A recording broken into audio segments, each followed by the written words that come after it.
আলহামদুলিল্লাহ, বাংলাদেশ জামাত ইসলামী সবসময় জনগণের পাশে থাকে এবং জনগণের সমস্যাগুলো সমাধান করার চেষ্টা করে। যেখানে রাষ্ট্র ব্যর্থ হয় সেখানে বাংলাদেশ জামাত ইসলামী আগায় আসে সবার আগে। এই কাজগুলো আছে রাষ্ট্রের পক্ষ থেকে করার দরকার ছিল, কথা ছিল, দায়িত্ব ছিল।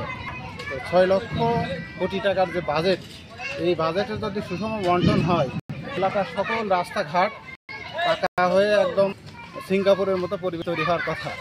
কিন্তু সঠিক জায়গায় সবভাবে এই টাকা পয়সা ব্যবহার না হওয়ার কারণে, দেশের সম্পদ বিদেশে পাচার করার কারণে এই পরিবেশ তৈরি হয়েছে। বাংলাদেশ জামাত ইসলামী জনগণের দুঃখ বোঝে, মানুষের চলাচলের কষ্ট হচ্ছে, এই জন্য তারা নিজেদের পকেটে টাকা সংগ্রহ করে আলতারা ইউনিয়নের নিবেদিত প্রাণ কর্মী ভাইরা তারা তাদের টাকা খরচ করে এই রাস্তা মেরামতের কাজ করছে। আমরা আশা রাখি দেশের অন্যান্য প্রান্তেও যেখানে যে সমস্যা আছে, জামাত ইসলাম যেভাবে এগিয়ে আসছে, অন্যান্য রাজনৈতিক দলও যদি সবাই এগিয়ে আসে তাহলে দেশ এগিয়ে নিয়ে যেতে ইনশাল্লাহ কোনো সমস্যা হবে না। 2024-এর বাংলাদেশ, 5 আগস্টের পরের বাংলাদেশ, ভ্রাতৃত্ববোধের বাংলাদেশ, ইনসাফপূর্ণ রাষ্ট্র গঠনের বাংলাদেশ। ইনশাল্লাহ আমরা সেই দিকে এগিয়ে যাচ্ছি।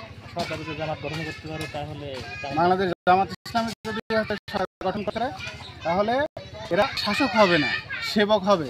মানুষের সেবা করার জন্য যা যা করা প্রয়োজন সব রকম চেষ্টা করবে। আর বাংলাদেশ জামাত ইসলামের আমির ডক্টর শফিকুর রহমান আমাদের বলেছেন, যারা জনপ্রতিনিধি হবে তাদের সম্পদ 1 টাকা বাড়বে না, তাদের সম্পদ কমবে। তারা হয়তো সেবক হবে, তারা আত্মসাৎ করবে না, তারা জনগণের হক মেরে খাবে না। এটা হচ্ছে আল্লাহ আমাদের, আমরা মানুষের হক মেরে খাবো না, মানুষের হক মানুষের কাছে পৌঁছাই দেবো ইনশাআল্লাহ।